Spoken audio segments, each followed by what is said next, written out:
In September 2021, at the age of 28, I competed in my final gymnastics competition. And after a 21-year career in the sport, I retired. And this is my story. So going into 2020, at the start of that year, I was in a really good headspace. So prior to that, I had dealt with a lot of the issues that had been building up in my head for a long time. I was in a great place in the gym. Me and Sergey were communicating really well. And to be honest, a lot of the things in my life at that time were going in a really positive direction. I was enjoying my training. I was training really well. My body felt good. I had done quite a lot of rehab over the Christmas time. I was feeling strong. And to be honest, I think it had been such a long journey from 2016 to the year 2020. I was quite excited to not to just get it done, but to finish that chapter in my life. I knew at that point that that was going to be my last year in gymnastics. So whether I made it to the Olympic Games in Tokyo in 2020 or I didn't, I was going to be retiring at the end of that year. And I think that was something that I was really looking forward to. I made the decision probably earlier on in that cycle, just after 2016, that I was going to go traveling. And the plan was always to, whether I made it to the Olympics or not, at the end of that year, in the January of the year after, so 2021, I was going to go traveling. I was going to go away for 12 months and basically do something completely different to gymnastics, completely alien to me, and kind of just, disappear for a while. So I was excited for that year. Got off to a good start. Training was brilliant in the gym.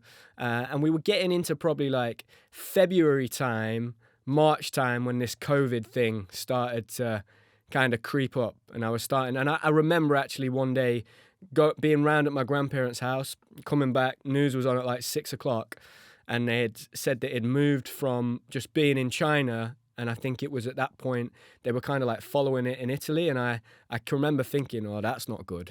Like China's one thing, the other side of the world, but Italy's not too far from us. So I carried on in the gym. Everyone was, talking about it. It was becoming like the kind of buzzword that was on everyone's lips at the time, and everyone was thinking, how's this going to affect everybody's day-to-day life, but also like in a sporting context, what's this going to mean for the Olympic Games? And it was really interesting that I can remember sitting with Sergey in the gym at Loughborough and saying to him once, Sergey, like, what happens if World War III breaks out and we've trained our whole life for the Olympic Games and it just doesn't happen?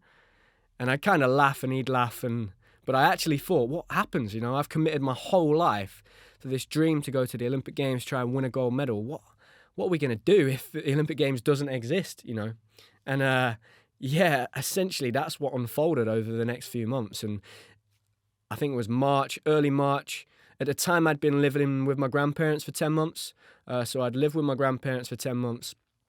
I think going into that week, it had been my granddad's 80th birthday. So we'd had his 80th birthday, and on the Monday, my plan was to move back in with my mum and dad.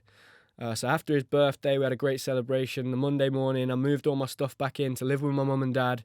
My brother had just moved over to Australia at the time, and pretty much within that week, 2 weeks, we went into lockdown. And I can remember it being a really strange feeling. Everybody kind of scrambled to get gym equipment to try and carry on training at home. And at that point, we really didn't know when we'd get back in the gym. And like I was saying before, my training was going really well. So I was preparing for the British Championships, the English Championships, which would have been the trials for the Olympic Games that year in Tokyo. Now, at this point, I think it's important to say I'm not on the Great Britain team. So I got taken off the Great Britain team the year before. Still had hopes of trying to get back onto that team. I was fully committed, wanted to do everything I could to get back onto the GB setup. But I was kind of thinking, I'm going to give it my best shot at these trials. You never know, I could pull off a miracle and somehow qualify for the Olympic Games team. But realistically, I knew at that point that was a long shot. But I still did, in the back of my head, I had a bit of self-belief that I could pull that off. But at this point, we're now going into lockdown. The Olympic Games kind of gets thrown out the window. Everyone's life goes into disarray, and I can remember driving to the gym because Josh at the gym, the head coach, had said, like, we're not allowed back in the gym from tomorrow. So if anyone wants any equipment, they need to come and get it now. So I said, Josh, can I get a pommel mushroom? Because I was thinking, if I'm at home for a long time, I'm going to need something. That's probably the only piece of equipment I could realistically do any gymnastics on at home. So I took a pommel mushroom, I took some weights, some parallettes to work out on, and I kind of like packed it in the car. And I remember hugging Josh and just not knowing when we were going to see each other again. It was really weird. drove back, and then, that next day we were into lockdown. And I think initially, like, gymnastics and plans of competing in the Olympic Games just went out the window for me. And the thing I found the hardest in the lockdown was basically not having any structure. I really like having structure in my life, and I think having gymnastics, for 20 years of my life, one of the most important things it gave me was structure. I knew that I knew my training the next day. I knew what I was going to be doing that week, that month. I knew the competition I was working up to. All my meals, when I'd go to bed, my sleep was all built around my training plan for the next day. And when that got taken away and we went into lockdown, like everybody else, I really struggled with not having that structure in my life. So initially, doing some training at home, it was about structuring my day around something. It had nothing to do with staying fit to do gymnastics, because I didn't know how long we were going to be in this pandemic, this lockdown at that point. Everything was new and fresh for everybody. I just trained 2 hours a day, and that was the first thing I had in my life in a 24-hour period. At that point, I could, kind of get some routine together with. So I would train at like 12 o'clock, and initially I'd do like an hour, and then I might do an hour and a half. And eventually, we ended up being months down the line in that lockdown. I ended up working up towards 2.5, 3 hours, and it was more of a view to get back into the gym rather than just trying to be something to almost look after my like physical and mental health at that time. But I stayed fit. I enjoyed it. I like solving problems, so doing different types of training. And literally, I was in my brother's bedroom at the time, and it was like it's a small room. There's not a lot of space, and every day I'd do my gymnastics warm up in there. I'd do my body tension, get upside down, do handstands, do conditioning, and I'd mix it up and do different bits. Every other day, I remember I'd do hill sprints up my hill where my family's house is, my mum and dad's house, and there'd be kind of neighbours looking outside thinking, what's this guy doing? Because there's no cars around, so I'd just sprint right up the middle of the hill. I was just doing anything I could, number one, just to keep me busy, because my mind was racing off in all different directions.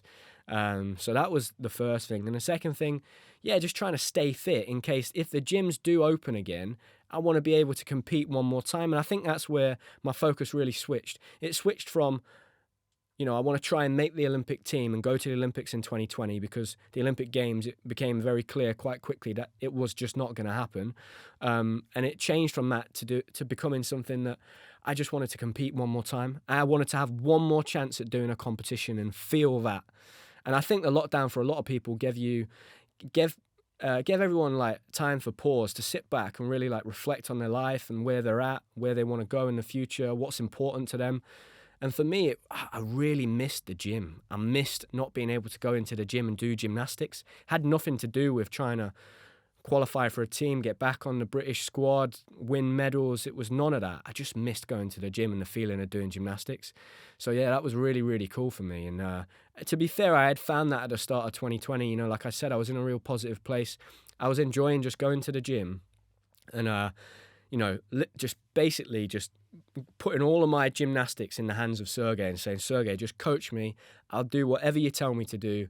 Like, I'm here to learn.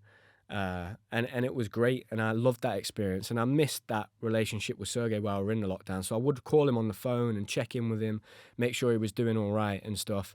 And once we got kind of like 3 months in, and it became quite clear that we'd be able to get back into the gym soon, it shifted a little bit. And I tried to really use my time in lockdown. So I remember doing pommel horse sessions, and I'd live stream them, and I'd get other gymnasts to come on and like do a Q&A with me. And I'd do that every Saturday morning, which was great. And I'd get loads of kids joining, because a lot of the kids at the time were doing Zoom sessions. So a lot of the clubs they'd join my live session and they'd follow along, which was amazing. It was brilliant. And it helped me as well, because it was really hard for me to go outside, sometimes it was raining on a Saturday morning, and do these mushroom circles, you basically do when you're a kid, when you're learning, but it was the only thing I could do to put some load on my joints.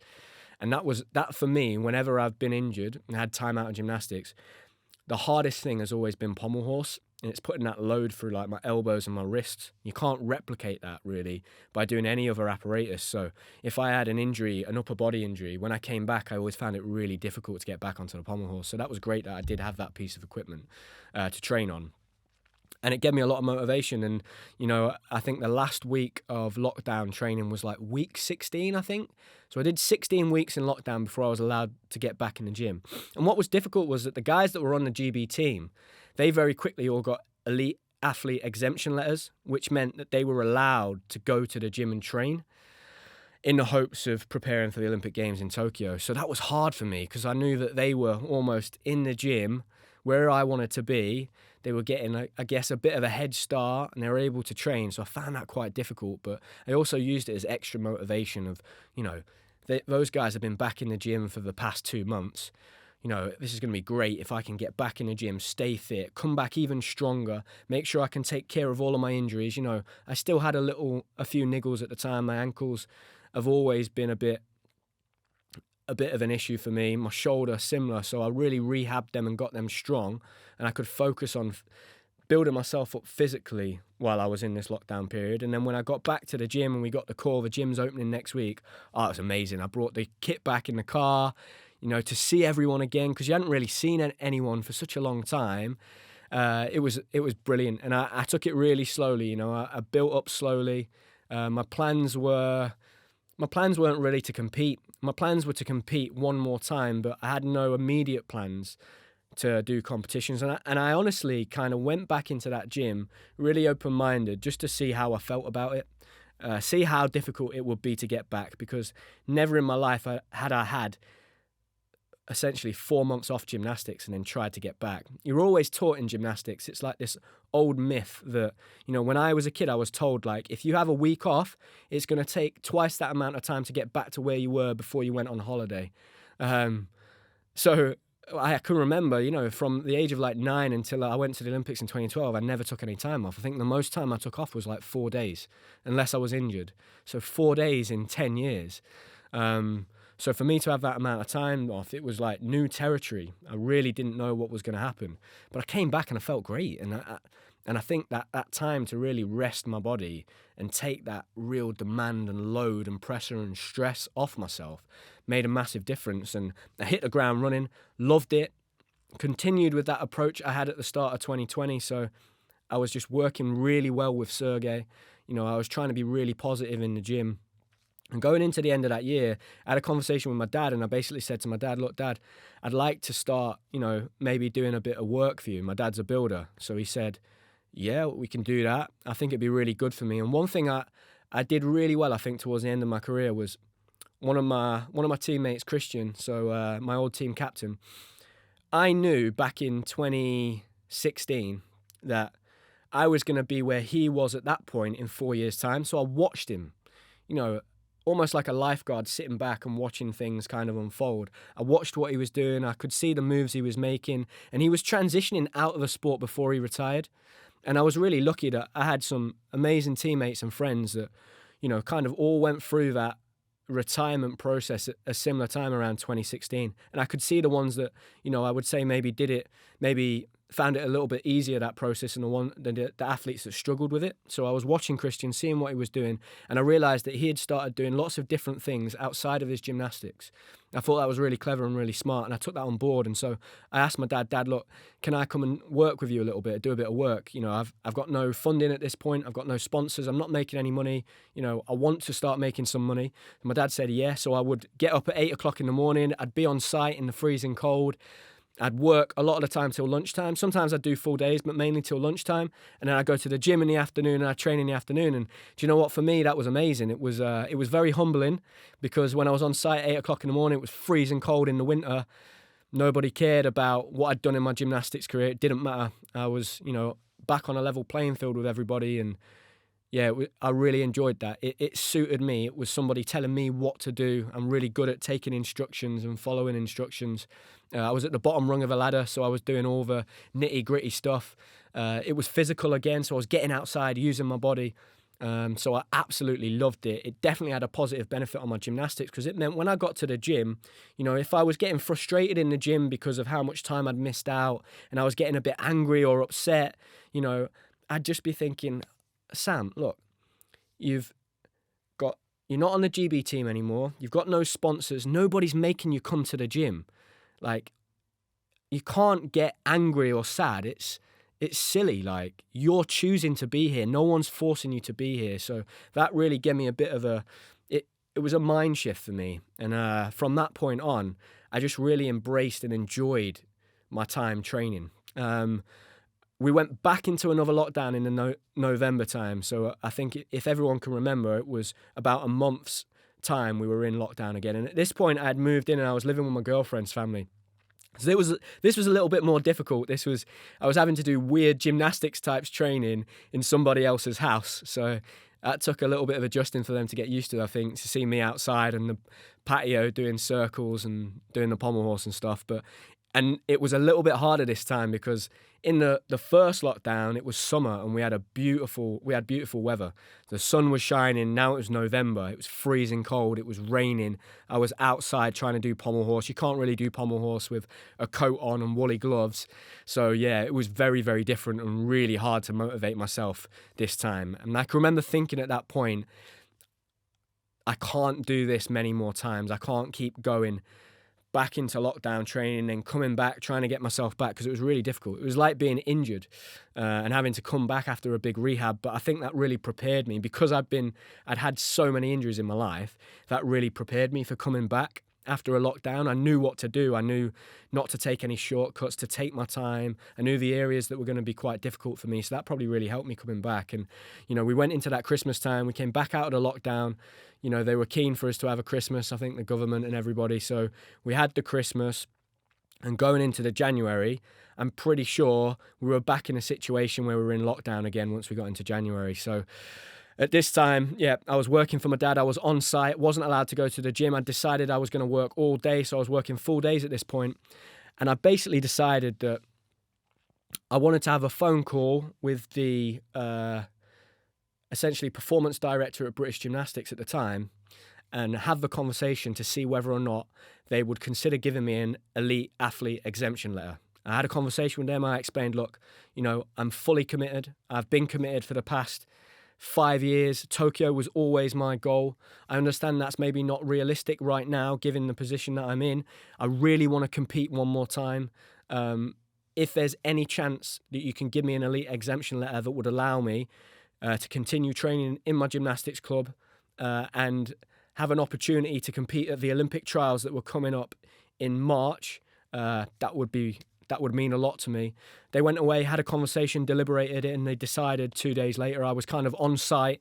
I can remember it was freezing cold. I was cutting down trees at the time, and I got a phone call to say, Sam, we've listened to your request, and because of everything you've achieved in your career and the fact that we still do believe you can compete at a high level, we're going to give you an elite exemption letter, which will allow you to get back into the gym. So that gave me a massive confidence boost.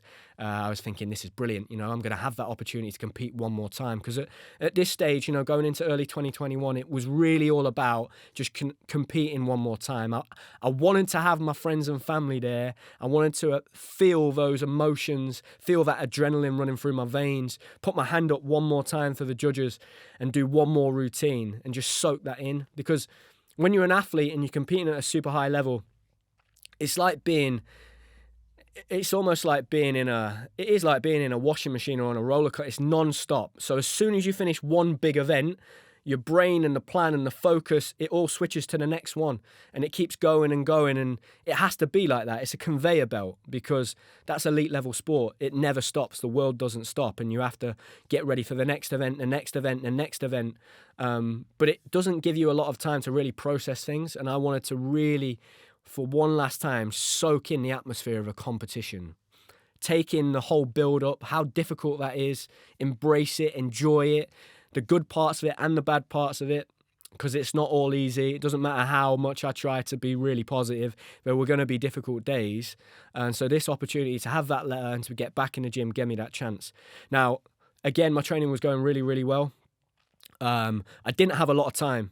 So up at that point, I'd had 22 weeks off gym in the 12 months prior, which is a long time. That's nearly half a year.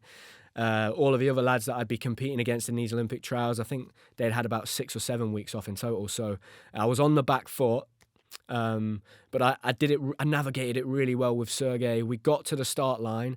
The first trial, I think, might have been the end of February, and it was really weird going to Lilleshall for the first time. So I went to Lilleshall, And it was strange. I'd not been there for a few years. I'd been going there since I was 8 years old at the Shore National Sports Centre. And it was funny. I can remember being there and thinking, yeah, I'm glad this isn't my life anymore. You know, it was great when I was younger and I was competing and I was, you know, on the GB team going to all these major competitions. But that lifestyle of just being stuck in a room and like with the TV on your own, just training and then back to your room, spending time by yourself. I was so happy that wasn't my life anymore, which I think for me really confirmed that I was ready to move on and retire that year. But I did well in that first competition. I was really proud of myself, did some good routines. That was the first trial. My routines and the level of gymnastics I was doing, it wasn't competitive with the other guys that were really going for the Olympic Games, but I felt proud of myself. I still did a good level of gymnastics. And the next competition, which was, I think, 4 weeks later, did even better this time. And on high bar in particular, I was in a really good place. So I'd put a lot of work in on high bar. And it's interesting, like, when I was younger, my approach to gymnastics was basically to do more work than anybody else and do a ridiculous amount of numbers. So I'd done so many routines before that it was almost like autopilot, and it gave me a great chance of doing my routine. But going back again to like watching gymnasts like Christian and maybe Dan Purvis and Dan Keatings and how they kind of approached things towards the end of their career, because they didn't have the legs left in their bodies, they knew that they just couldn't put their foot right down on the pedal for 2 months in a build-up because they'd burn out by the end of it. And so what I tried to do was really kind of make sure that the goes that I did in the gym really counted.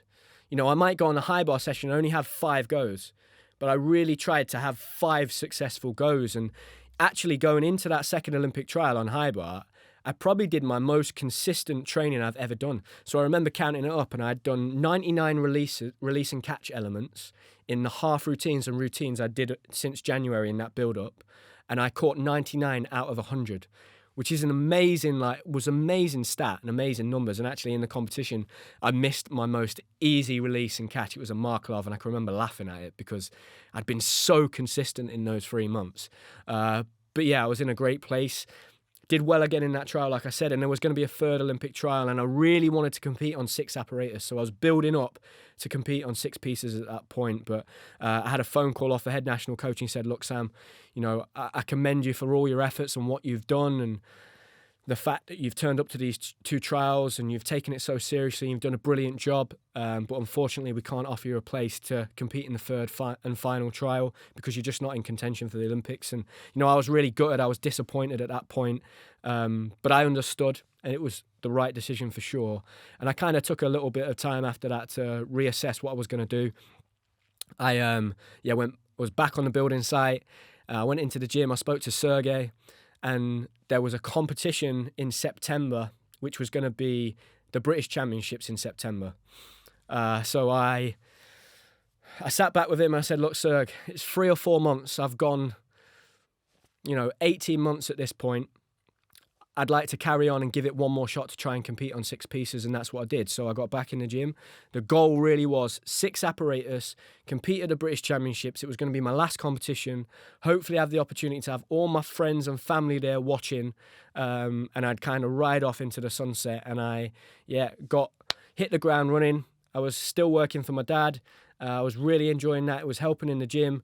Me and Sergey's relationship was brilliant. I was trying to put into practice everything I'd learned in the 20 years in my career, and I was having to do that because I had the miles on the clock for me at that point. My body was, it had been through the ringer, and my shoulder was always an issue. My ankles were always an issue at this point. I was managing them well. I wasn't overtraining.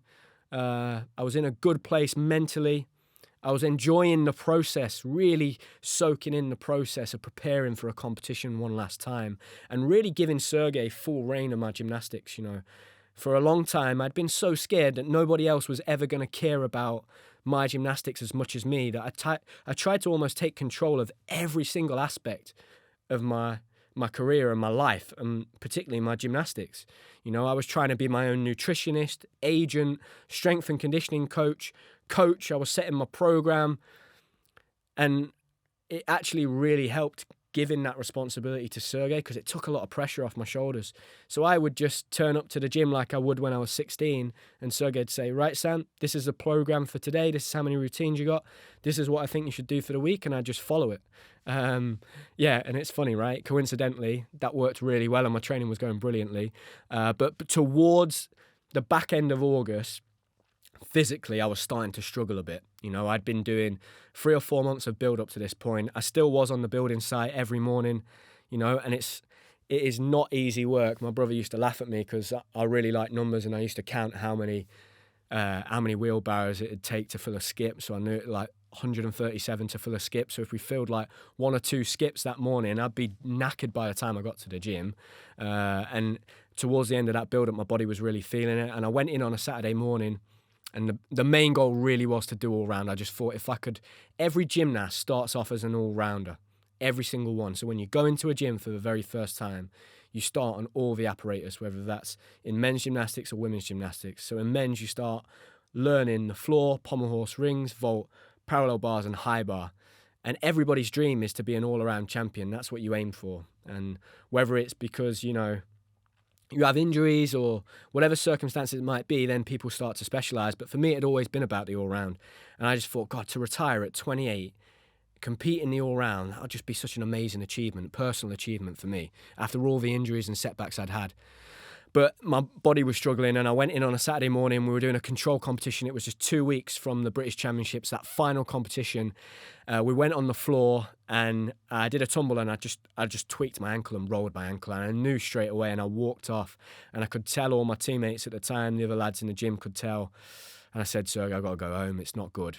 I'm going to have to go and rest it this weekend and see what it's like. I iced it up. I did everything I possibly could that weekend to kind of rest it, get it elevated. But I knew that it wasn't going to be great. And it wasn't my bad ankle either, it was my good ankle. The ligaments on my bad ankle, they're almost like Iron Man. They're not going to break. They're made out of carbon fibre. But those ones on my right, they're all my own ligaments. So if I tweak it, and ligament injuries take a long time. And so I knew. So it was really difficult. I tried to walk. I couldn't run, couldn't walk, couldn't land on it. My shoulder was starting to struggle a bit at this point with the load. And I basically made the really smart decision that I'm really proud of, the rational, logical decision at that point. Look, I've done all this work to get to this point, to compete in my final competition. My family have all bought tickets. I could either push through this and try and do 6 apparatus and end up competing on none of the events, or I could make a sensible, smart decision, cut back on the events and make sure I get to the start line and I get the chance to put my hand up one more time and feel that feeling of competing in a competition. So I made that decision. Luckily, I was able to learn from the mistakes I'd made throughout my career, and I decided floor and vault were just not going to happen. And if I couldn't do floor or vault and I wasn't going to do 6 apparatus, there was no point me doing rings, because rings put so much strain through my shoulder. It was always a risk. And I was at this point thinking about the rest of my life and the rest of what I was going to do with it. I want to be able to throw a ball, or if I have kids, I want to be able to lift them up. And my shoulder has had a lot of injuries, over the course of my career. I didn't want to do any permanent damage to it. So I decided not to do the rings. That meant I was going to do the pommel horse, parallel bars and the high bar, which were the more technical events. And they were the ones I was doing the highest level of gymnastics on. So yeah, I managed these 2 injuries going into that competition. It was going to be in Wales, in Cardiff, so we drove down. I went down with Connie. She stayed with me, which was really good. I'm glad I didn't, a younger me, a more naive Sam would have just gone by myself, and I would have just been in the room by myself. But I said, no, Connie, can you come with me? So she came with me. I wasn't on my own. And it was, from the moment I woke up that morning, my mind was made, and I was just going to do my 3 apparatus, because I'd still been, that dreamer in me had still been toying with the idea of turning up and just going for it, but I'd made my decision. I was going to give it my best on those 3 apparatus. So yeah, I got there to the arena, warmed up, I was finding it very difficult not to build this up in my head to be a big thing, because it was, I'd done gymnastics since the age of 7, and for the past 2 or 3 years, I'd really struggled with that idea of retiring. And I know that a lot of athletes have a bit of an identity crisis when they finish their career. So I knew it was a big moment. And obviously, I've got all my family and friends there watching me. They know it's a big moment. So it was very emotionally fueled, that situation. But I tried to keep calm, warmed up, did the warm-up. Wasn't a great warm-up at all. My rotation, so the boys ad club was starting on floor. They did a really good job on floor. We went to pommel. Now on pommel, I started my routine and I struggled with my first skill, which is called a shear to handstand. And I really tweaked my shoulder. And I tried circling, and I could tell my shoulder had gone. It just wasn't working. And I finished the routine, but had a fall. It was very scruffy. It wasn't a great routine, and my shoulder was really, really hurting me. And it was basically sitting up here like this. I thought, oh no, you're joking. I've got all the way to the start line, the competition, done the warm-up. Everyone's here. It's my last event, and my shoulder's gone on the first routine. So I went over to the physio, a guy called Johnny, who'd been my physio for quite a few years at that point when I was on the GB setup. And I said, Johnny, look, can you check my shoulder, mate? I think my rotator cuff's gone. And he said, okay. He did a few exercises with me. He checked it. He said, yeah, it's gone. It's just not firing. I said, like, what do you think I should do, Johnny? Like, this is my last ever competition. I'm retiring tomorrow. I've still got P-bars and high bar to do. And he said, well, look, in my opinion, Sam, high bar is more risky and more dangerous because you're obviously a lot higher off the ground. You've got to do release and catches. But for me, I'd always struggled the most with my shoulder on P-bars, with the stability of P-bars. High bar actually hanging wasn't too bad. So I said, okay, is there anything I can do to try and get my shoulder firing? He said, go and do some elastic exercises. That'll basically get the muscles at the back to switch on, start working, and that should hopefully take the strain away from all the other muscles that are working overtime and bring your shoulder kind of back into place. So I went away, did that for like 10, 15 minutes, doing all these exercises. It helped. It went down a little bit. I went back up to him and I said, look, Johnny, this is it. It's my last comp. Can you tape me up? Can you tape it back? He said, okay, because it's your last competition, normally I'd advise you like not to compete, but I'll tape it back. And I said, I'll just do the warm-up, and if it's too bad, I won't do it, I promise. So he taped me back for the last time, a job that he used to do when I was younger all the time. So he taped me back in place, and my shoulder was sitting here. By this point, it had been about 40 minutes, maybe 45 minutes since I'd competed and been on the pommel because the boys had done the rings and the vault, and we got to parallel bars. And Sergey looked at me and he said, Sam, are you doing P-bars? And I said, I'm not doing P-bars, Sergey. And I sat down, watched them do their warm-up. And I just sat in this chair and I was like facing the whole of this like small sports hall. And it was really funny because it had gone almost full circle. I'd started my career competing in sports halls with literally just your family watching, no gymnastics fans. Because gymnastics, when I was a kid, back when I was 8, 9, 10 years old, it wasn't a very high-profile sport in this country. We wouldn't sell out arenas. So the British Championships had gone full circle. We've been back in this small little sports hall, which was brilliant. And probably a quarter of that crowd watching were my family and friends as well, which was great. So it made me feel like I wasn't on my own. And when I was younger, I really, really struggled with when my family would all come and support me, and they were brilliant, my family. But I didn't know how to use that in a positive way. For me, it was just pressure because I'd think, oh, my aunties and my uncles, they've taken like the day off work to drive down here. They're paying for a hotel. If I don't win this competition, if I don't do well, I've let them down and they've wasted all that money. Yeah, and I was never able to really use it as a positive thing and almost positive energy to build me up and give me a bit of motivation and inspiration to do better. But at this point in my career, I really got to that point, and I knew that they were just there because they loved me and they just wanted to watch me do the thing I loved one last time.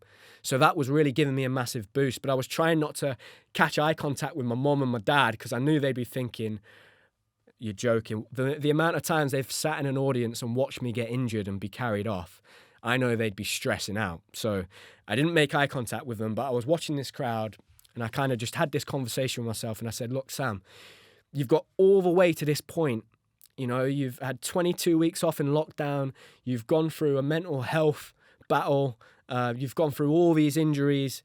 You've had an amazing career. Whether you do this routine or not, it doesn't matter. I'm proud of you for just getting to the start line. That's a massive, massive thing. For me, it was so hard for me in my last few years of my career to just get to the start line.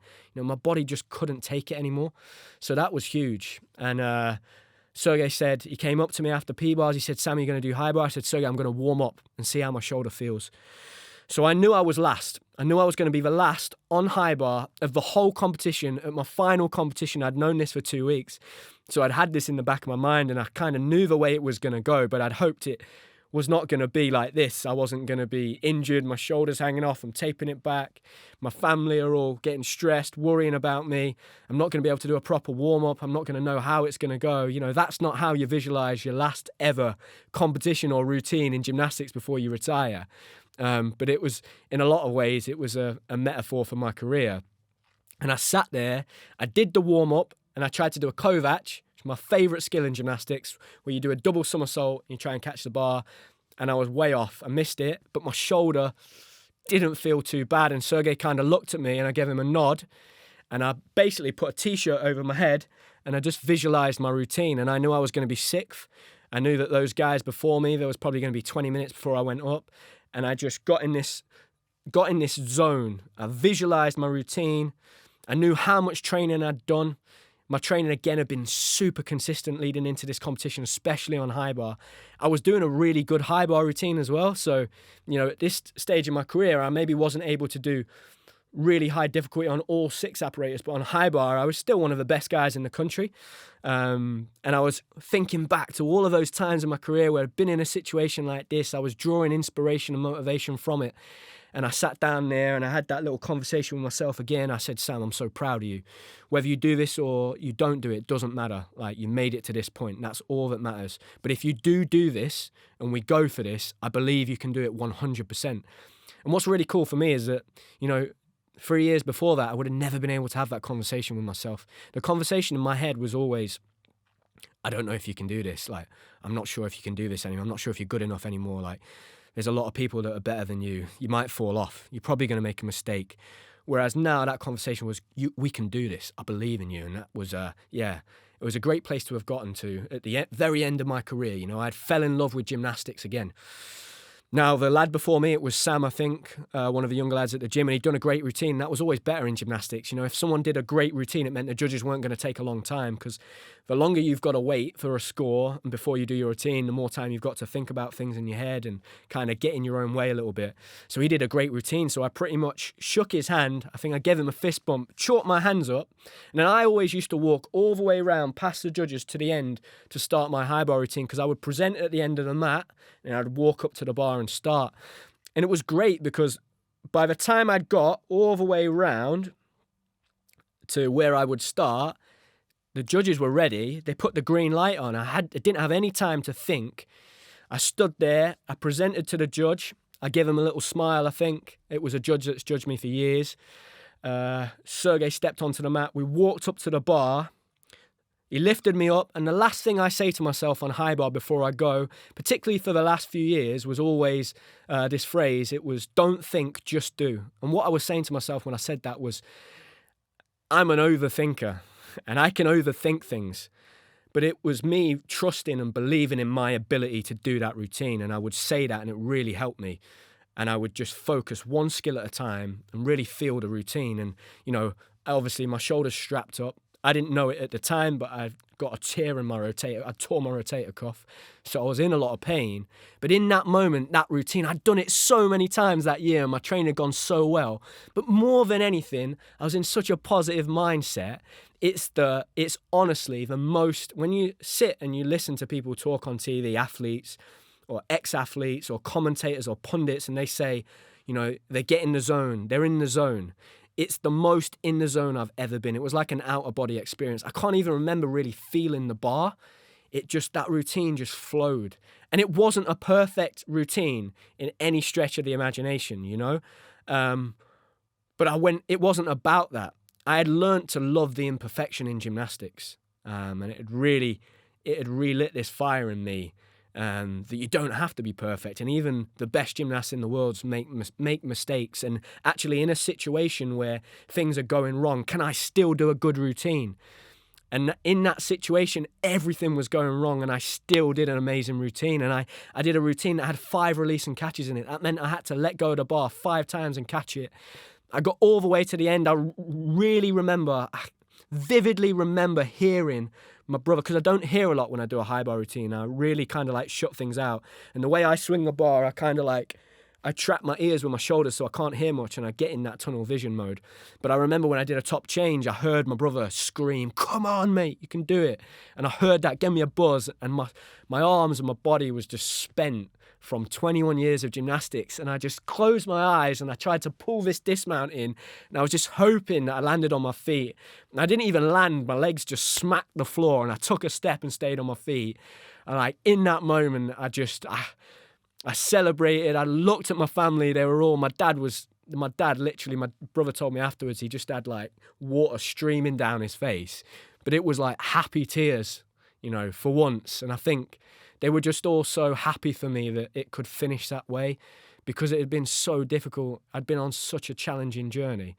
To have had this positive experience at the end, and all my best friends were there and my family.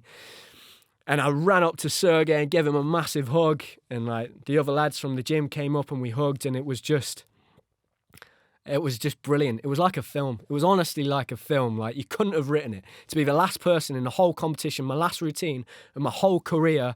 And the incredible thing about it was that I won a gold medal and I became the British champion.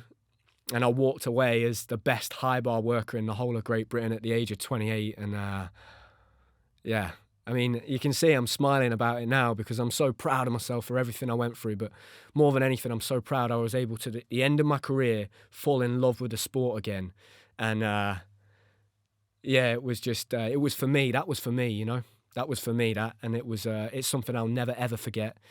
I'm so grateful to all of the people that made that possible and supported me through that very difficult period in my life leading up to that final competition. And I'd always wondered what it was going to be like, what would it be like retiring? I stood on the podium. They were brilliant to me there at the competition. They gave me Steve Frew at the time, who'd been a gymnast that I'd watched on the TV and got to know over the years. They kind of reeled off the achievements of my career. Everybody stood up and gave me a standing ovation. I got very emotional and quite upset. And I stood there and, I was handed the gold medal by the national coach, and then one of the head judges that had judged me since I was a kid, and, they said very nice words to me. There was a big outpouring of ex-teammates, friends, family. I got some amazing photos of all my family there. My granddad's on that photo, which means an awful lot to me. Sergey was part of it. Connie was there, and Connie's family could come and watch me do gymnastics. Connie had never watched me do gymnastics. So I really wanted her to be able to see me do what I love, because it had been a thing that had been such a massive part of my life. And it's something that I've got on camera that, one day if I have kids, I'll be able to show them that and tell them that story. And it was really interesting. It was just an amazing end to an unbelievable career. And I woke up the next morning, and when I had gone into therapy 3 years prior to this, a lot of it had been based around this idea of me not being a gymnast anymore and what that would mean and how I would feel about that. And so I'd always been, apprehensive and a bit frightened at that moment. But when I woke up the next morning, honestly, I just felt at peace, which says to me that I decided to retire. It was the right time. I'm so lucky that I was able to carry on long enough that I could fall in love with the sport again and put a lot of my demons to bed and see it for what it was and see it for the good things and the positive impact it had on my life. And I was able to just be at peace, and I was content with what I'd done, and I was ready to move on to the next chapter of my life. And it hasn't been plain sailing since then, but I'm at a point now where honestly I don't have any regrets about my career. I don't carry around with me any resentment. I miss the sport, and I miss the people in it, and I miss being there with them and working towards a common goal. But I don't miss doing gymnastics. I'm excited to do other sports now, I think I exhausted almost the competitiveness within me within gymnastics. So now I play 7-a-side football, and I absolutely love it. And it's a team sport, and it's something I can do for fun. And I go to the gym, and all of these things I'm trying, I'm a novice again, So there's so much for me to learn, and it's exciting. So I still do a bit of gymnastics. I'm able to go into schools, talk to kids. I'm able to test myself and make sure I can still do a backflip, make sure that I can walk over the kids on my hands. They get to see it. So gymnastics for me has been an incredible vehicle after my career to really build a career essentially outside of it, but use my gymnastics. So yeah, I'm in a really, really good place right now. I found it very difficult post-gymnastics. I think the main things were losing that structure again, not training 5 or 6 hours a day. I'd been used to doing that for 21 years. So from going from 5 or 6 hours of gymnastics a day to maybe doing exercise for 3 or 4 hours a week, 3 or 4 times a week, was a big change. I found that quite hard. I really struggle when I've not done exercise and I've used my body. I struggle mentally, and I struggle as well just because I have a lot of excess energy, so I don't know what to do with myself, and I overthink things a lot. So, I've got to the point now where I'm almost a year and a half post-gymnastics career, and I've learned how to manage that, and I've learned that, exercise is always going to be a huge part of my life. And sometimes that means I go into the gym if I've got a free afternoon. I go and see Josh, I go and see Sergey, I go and see the boys, and I get my gymnastics fixed that way. I can obviously watch gymnastics on the TV, which is very different to when I was a kid, because it just didn't used to be on TV when I was a kid. Now I get to watch it 2 or 3 or 4 times a year. I took my national judging course as well, so I'm a qualified national judge. I've done my level 2 coaching qualification, so I'm able to go into a gym and teach gymnastics. And I did also, transitioning out, I got to the end of that year. I decided that, being in construction wasn't for me. I'm not very good in the cold weather. And I decided that I wanted to explore a coaching job, and whether that would be right for me or not. The gym were really good. They gave me the opportunity to work at the gym, and I probably had the best start you could ever have in a coaching career, because I worked with 10 different groups a week, from men, women, kids that were just starting at 3 or 4 years old, learning to do bunny hops, then kids that were on the Great Britain team, to covering all sorts of different groups, working with disability kids. So I really it was like an apprenticeship in gymnastics coaching. I did that for 8 months, and that really helped me transition out of retiring, because I was still in the gym. I was still around it. And when I go there, sometimes I go a bit early, and once every 2 weeks I do a bit of a gymnastics session. I did a bit of recording with Sam, and we went in, and one of the skills I always wanted to do when I retired, or to one of the things I had, it was like a goal and a target that I never quite achieved, was catching a Luke in. So I practiced for a few months, prepared that, and we managed to record that, get that on camera. So that was amazing. I think for me, after that, I was kind of like, yeah, that's me, done. I don't need to take any of these crazy risks on high bar or anything anymore. I'm happy with going to the gym, lifting some weights and playing football. So I got that closure, and I then moved on to going traveling. Coming back, I'm now almost going freelance. So I now teach gymnastics in schools. I'm hoping to do that a lot more. I'm hoping to teach some gymnastics in, gyms and fitness clubs. So gymnastics is a huge part of my life. But honestly, retirement has been great. So any athletes out there that are nervous, maybe they're at the stage of their career where they're thinking, 2 or 3 years' time, that's going to be me. I'm going to be looking to retire and move on. The best advice I could give you is basically to start transitioning out of the sport before you do it. Make sure it's not a clean break. Whether it's anything, it's never a good idea to go cold turkey. I had things to step into when I retired. I was working for my dad on the building site. I wanted to do my level 2 gymnastics coaching qualification. I was already working for a company called Sports for Schools, going into schools, delivering gymnastics and fitness classes.